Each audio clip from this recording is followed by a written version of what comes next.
Alright, so back looking at the motor today. Had a little bit of time to cool down, needed that.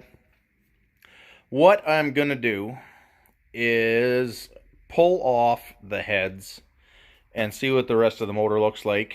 If the rest of the motor looks fine, the cylinder walls, everything, nothing's cracked there, and it is just a blown head gasket, we may proceed with just replacing that connecting rod. I went to talk to Jim at Jim's Engines here in Prince George, and he said he might have a connecting rod laying around down there, so we might just replace the one. It'll be the least expensive way to go because buying all these fancy parts and stuff gets really expensive. So we'll see how that goes. So yeah, first thing I'm going to do is take over the crossover pipe here, steam pipe, and then we're going to start unbolting these heads. So when you're unbolting heads, especially aluminum ones, because they can warp easier than other ones, what you do is you start, basically undo them in the reverse torque sequence. So in a torque sequence, you start at the middle and you work your way out. So when you're undoing something like this, you start at the outside and work your way back in. So these ones will come out first because they're the last ones to be torqued down. And then we will go crisscross, top, bottom, so forth, until they are all removed. And we will take both heads off just to take a good look at everything.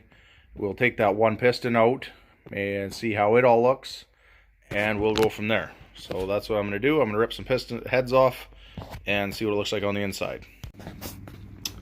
Alright, here's another little tidbit of information for you.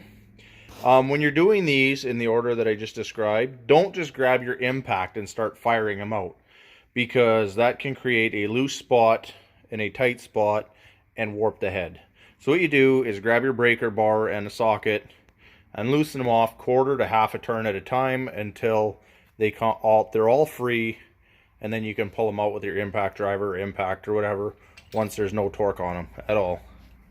So just a little tidbit of information to save you some agony.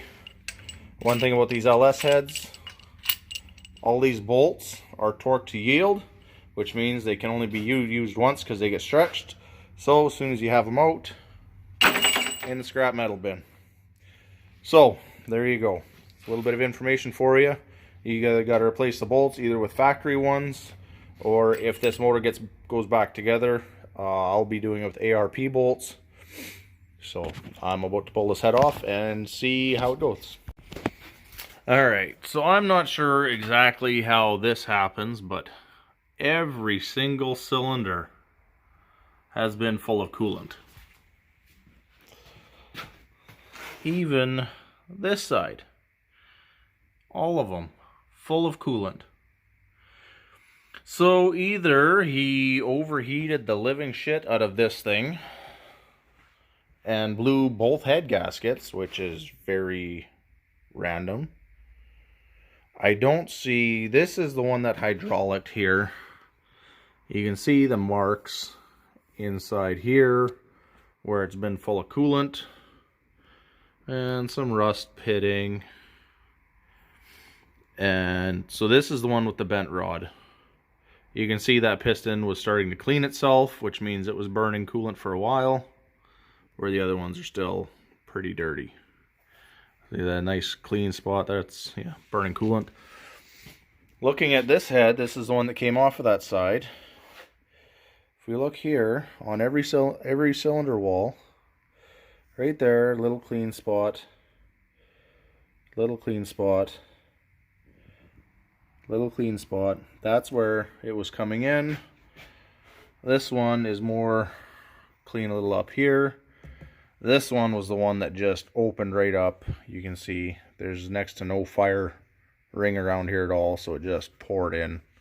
And that's the one that hydraulicked. So that's how she goes. Looking at all this, this engine is not worth just throwing one connecting rod in. There, if you look at the walls really closely, yeah, you can't see it with the video.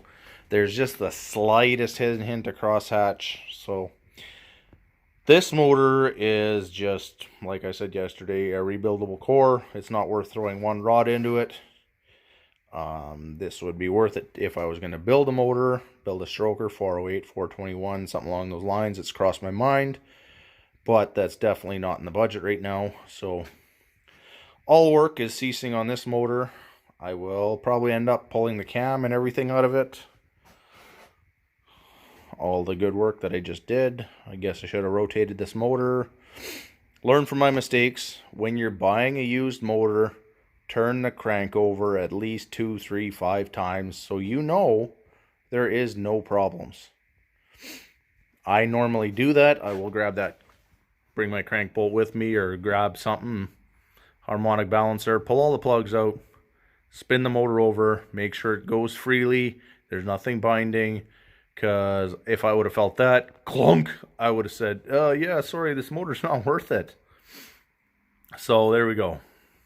Learn from my mistakes. Don't do what I did. Do your own due diligence when you're buying a motor. Even if it's used sitting on an engine stand, crank it over. Alright, so yeah, that's enough for today in the shop. I will talk to you guys later.